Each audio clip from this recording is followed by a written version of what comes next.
there they are, A-20s, the most powerful light bombers in the world. We call them Havocs. The RAF call them Bostons. And the Luftwaffe, well, they just know they're poison. But wherever they fly and under what name they're known, they're still a twin-engine bundle of dynamite. Trim, sleek, fast, powerful, and deadly. Although they first took wing as light bombers, they've proved themselves so versatile in the air that they now perform every type of combat duty and under every type of flying condition. That's why they're playing such a vital role in giving the United Nations supremacy in the air. Flown by the RAF, the A-20 contributed more than its share in the ultimate defeat of Rommel in Libya. Without the attacking power of their Bostons, the British would have been forced to retreat in Palestine. With German divisions only 15 miles away, greatly outnumbered in every department, the British sent out 25 Boston bombers on over 100 sorties daily. So effectively were the enemy blasted that the British were able to regroup their forces and counterattack. Yes, the Luftwaffe was beaten in Africa, just as it will be beaten eventually in every theater of operation. And these smashed Nazi planes bear mute evidence to the mastery of the A-20. Here are hundreds of them destroyed at one Nazi airbase, no longer master of all they surveyed, wrecked, smashed, and beaten to the ground. But victories like that don't happen overnight.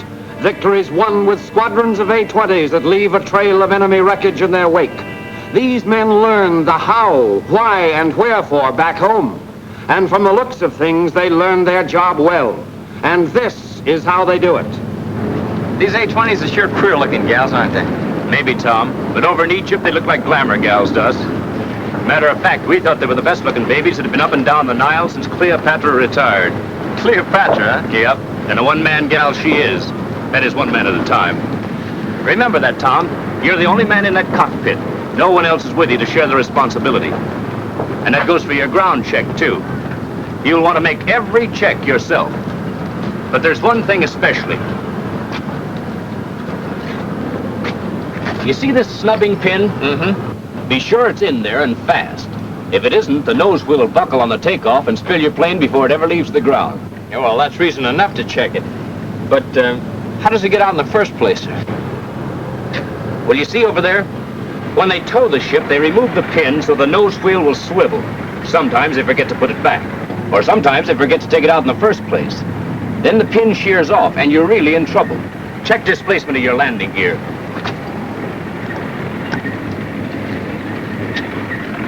Well, about 3 inches. Linkage looks okay. How about the tires, sir? Yeah, they're all right. Don't let the tires depress below this ridge. Now check nacelles and fuselage for fluid leaks.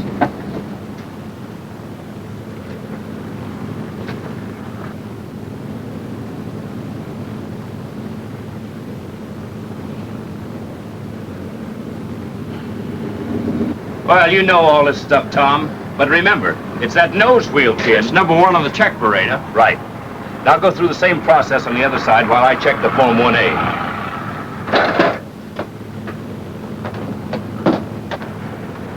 Everything's okay on that side, sir? Right. A lot of hardware down there. Yeah, but it just means you'll learn your checklist so well you can write it in Greek with one hand and read it in Braille with the other. Remember, Tom, the old-timers call checklists their Bibles.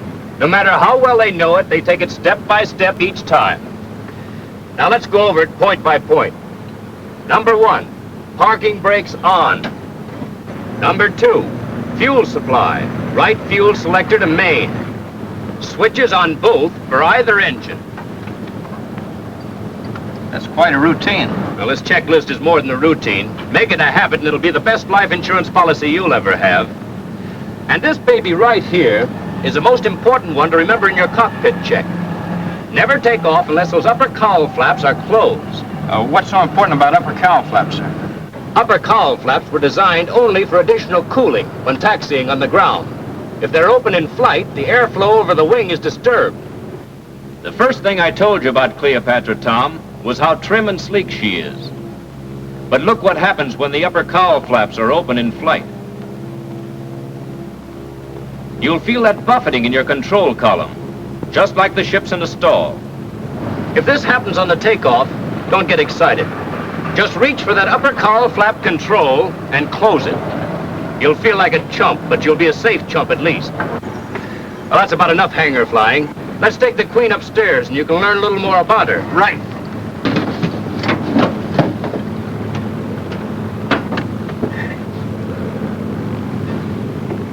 How do you like your upper berth? Yeah, well, it's okay, but I feel like a flying sardine.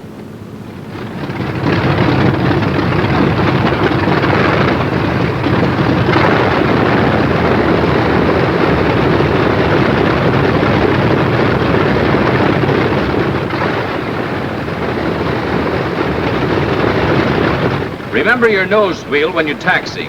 You must have some forward rolling motion before you try to turn the ship.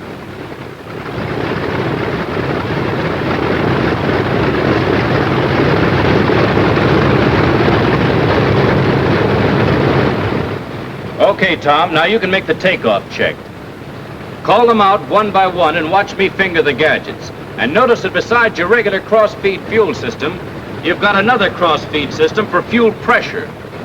Some models have a cross-feed fuel pressure valve, while other models have electric booster pumps. All models take off with cross-feed or boosters on. In that way, either engine fuel pump can fail during the takeoff, and the remaining pump will keep both engines running. And last and most important, get those upper cowl flaps closed. Right. And now about takeoff. Any ship with tricycle gear has zero lift and minimum drag in its normal ground position. That means the ship won't fly herself off the ground no matter how fast you get her going, unless you bring that nose wheel up at the right time. I'll show you when we break ground. Say, I've never gotten this straight. Do you use flaps on an A-20 takeoff? Here's what happens when you take off without flaps. Without flaps, the A-20 requires a longer takeoff run, as it is not safely airborne until 115 miles per hour has been attained. Your best climbing speed, 165 miles per hour, is soon reached. On a short runway or where you have obstacles to clear, you take off with your flaps 22.5 degrees down. She's in the air at 100 miles per hour with a shorter run, clearing her obstacle at about 135 miles per hour. As soon as the obstacle is clear, up your flaps to improve your rate of climb. I'll show you that nose wheel business when we take off. Line up with the runway. Ease your power on slowly. Don't worry about getting your nose wheel off the ground until you've passed 100 miles per hour. We used to lift the nose wheel clear of the ground as soon as we could on rough terrain to prevent strain. But these new nose wheels are as tough as a main gear. When your airspeed reaches 100, start easing back on the control column until the nose wheel is clear of the ground. And hold her there until the ship flies itself off. Remember, any tricycle gear takeoff will be different at first. And Cleopatra's no snob. You can't take her off with her nose way up in the air. It causes too much additional drag, and you're liable to run out of runway. And don't up your gear until you're 50 feet above the runway. She has a tendency to settle in a little when the gear is up. Your next move is to get her up to 135 miles per hour, which is your minimum single-engine controllable speed. Remember that. She's slick and beautiful.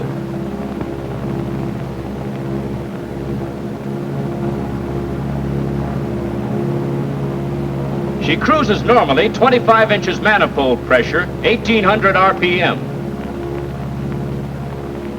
And now you're high enough to be safe in turning off your cross-feed system. I'll bet that's a handy gadget in a spot. Yep, and just one more way of getting Cleopatra up and down the Nile. Incidentally, Tom, we brought the Queen up here to see how she performs. Well, what are we waiting for? Okay, acrobatics are forbidden, but I'll show you a power-off stall just to give you the feel of it. Remember, the Queen's a hot baby. We'll ease back on her power and pull her nose up.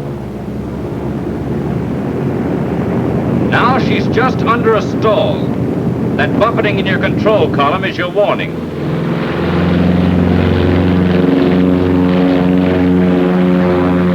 Didn't I say she was a stuff? No tendency to fall off on either wing.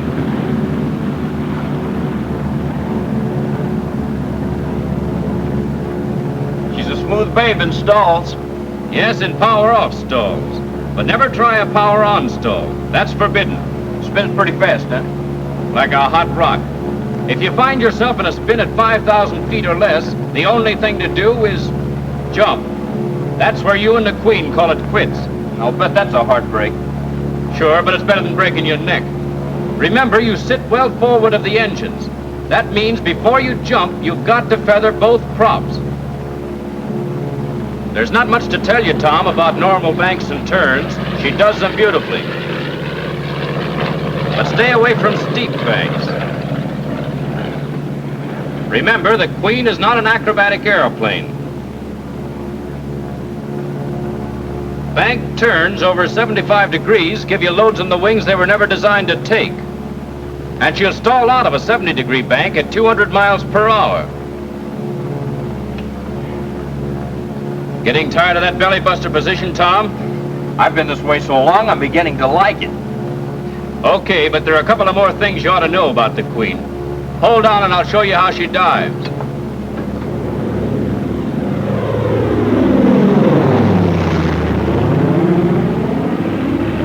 In ground strafing, remember you're not flying a dive bomber. Use power and not a sharp angle dive to get your maximum allowable airspeed. This ship was never designed to stand pullouts from steep dives. Throttles at least to full cruising power. Supercharger in low. And you can trim the ship in a dive, but never use your elevator trim tabs for maneuvering or recovering from a dive. That's taboo because it gives the ship a load it can't take. Big thing to remember is that it's possible to put this high-speed job into an accelerated stall if you try to pull out of your dive too quickly. If this happens, take it easy. Release your back pressure until you regain control. And then ease her out again with less G's. Accelerated stalls in excess of 200 miles per hour indicated will pull the airplane apart. That's why all A-20 pilots are told to start pulling out of their dives while there's still plenty of air left under them. And pullouts should never be violent. Use steady, easy back pressure.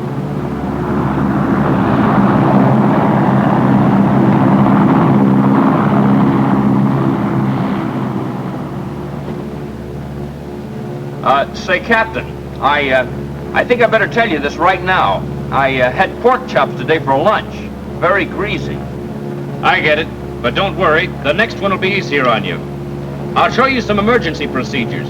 First, let's take emergency hydraulic pressure procedure. Let's assume your hydraulic system has a complete failure. You're coming into the field and you want to get your gear and flaps down. First thing to do is to put all the hydraulic handles in neutral. They should always be in neutral when in flight anyhow.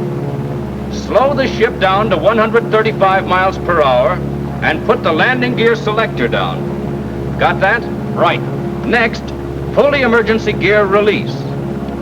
All wheels should come down and lock, and don't zoom to get them down. If they need help, duck the nose slightly and that'll do it. Try to pump the flaps at least half down with the hand pump. And that's all there is to it. Oh yes, if you haven't any hydraulic brake pressure, just put on the emergency air brake, and that'll make her behave plenty fast. I got it. Now I'll show you some single engine performance. We'll simulate engine failure and see how it works. Feel that yaw? You'll use enough opposite rudder to maintain directional control. Then feather that prop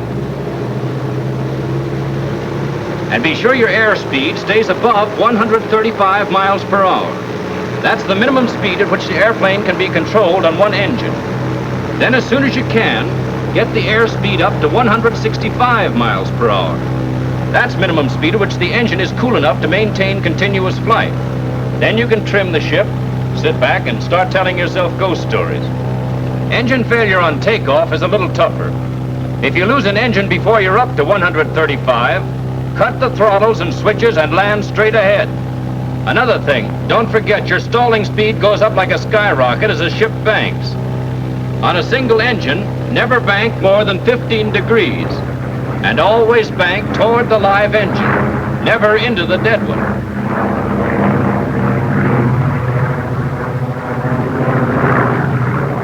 This ship's single-engine performance is swell, if you hold her within limits. Over in Egypt, lots of the boys had one engine shot away, but whenever they could, they always unfeathered the bad engine and used it on landings. Let's say you're returning from a combat mission, and our dead engines had the oil lines shot out. We've had to feather it, and now we're coming back to the base. Now watch. First, we unfeather the dead engine. We let her warm up with its prop in high pitch and very little throttle. Then increase power slowly and use the dead engine for landing regardless of whether she's smoking or acting up. Just as long as she's putting out some power, we're better off. For the initial approach, put RPM up to 2200. Hold speed at 165. Mixture, auto rich.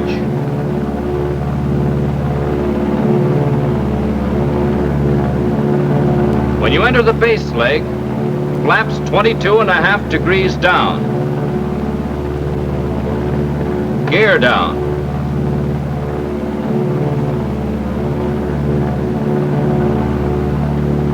Then when you enter your final approach, or landing leg, throttle back to 130 miles per hour.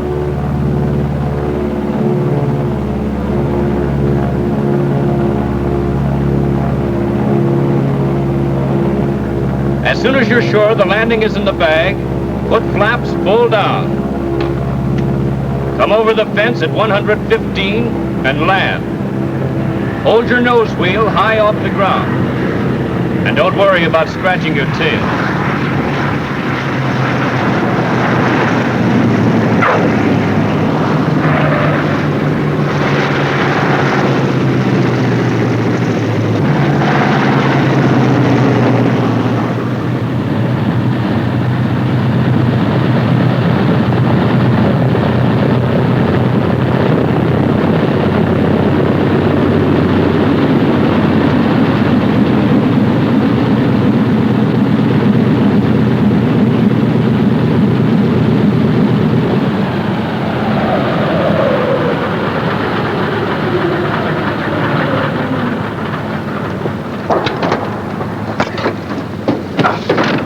Well, she certainly lands nicely.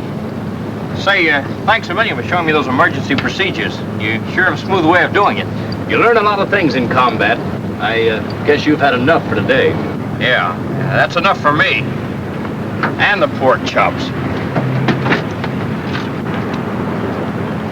Well, Tom, what do you think of Cleopatra now? She's everything I like. Twin engines, sensitive, plenty fast. She's for me, Captain. Yes, men who know their ships, men who are destroying the enemy on every front, all agree the A-20 is the sweetest attack ship in the sky.